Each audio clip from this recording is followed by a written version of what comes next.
Hello बच्चों, let's see your question and which is the disadvantage of carbon reduction method are. तो जब carbon से किसी metallic oxide को रिड्यूस किया जाता है उसको कार्बन रिडक्शन मेथड कहते हैं। तो इसका डिसएडवांटेजेस क्या है वो देखते हैं।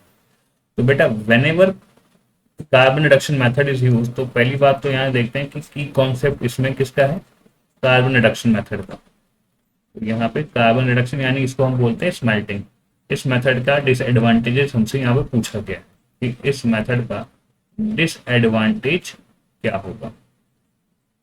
ठीक है, तो सबसे पहली बात करते हैं कि जब कार्बन को यूज किया जाता है तो क्या क्या इसमें प्रॉब्लम्स आती हैं। फर्स्ट ऑफ ऑल, पहला डिसएडवांटेज है कि ब्लास्ट फर्नेस इज रिक्वायर्ड। अब ये क्यों रिक्वायर्ड होता है? क्योंकि जब भी कार्बन से रिडक्शन किया जाता है, रिडक्शन विद कार्बन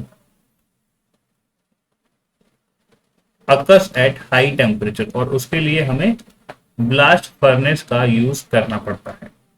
ठीक है, और देखते हैं और क्या प्रॉब्लम आ सकती है। तो सेकंड बात ये कह रहा है कि जब हाई टेम्परेचर करते हैं, at high temperature carbon can combine with metals to form metal carbide. तो अगर कार्बन इतना हाई टेम्परेचर हम देते हैं तो उस कंडीशन पे मेटल ऑक्साइड भी लिक्विड में कन्वर्ट हो जाता है। तो हो सकता है कि कोई मेटल कार्बन से रिएक्शन करके क्या बना ले, मेटल कार्बाइड बना ले। तो दैट मीन्स हमारा जो मेटल ऑब्टेन होना चाहिए था वो ऑब्टेन नहीं हो पा रहा है। ठीक है, कार्बन इतना हम जो हीट करते हैं हाई टेम्परेचर पे, तो उस पॉइंट पे ये सीओ की फॉर्म में नहीं बनता, क्योंकि हम बहुत सारी सप्लाई ऑफ एयर देते रहते हैं। और जैसे जैसे ये कंटेनर से या ब्लास्ट फर्नेस से बाहर आएगा, उस कंडीशन पे सीओ वापस CO2 के अंदर कन्वर्ट होता जाएगा।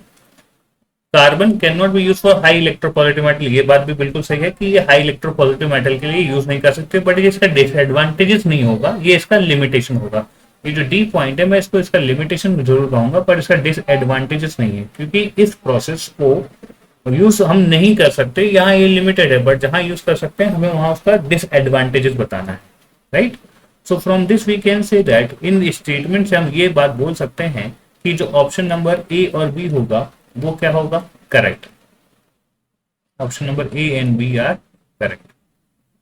ये मल्टीपल चॉइस क्वेश्चन होगा तो ए और बी दोनों करेक्ट होंगे। ठीक है, so I hope you understand it very well. Best of luck.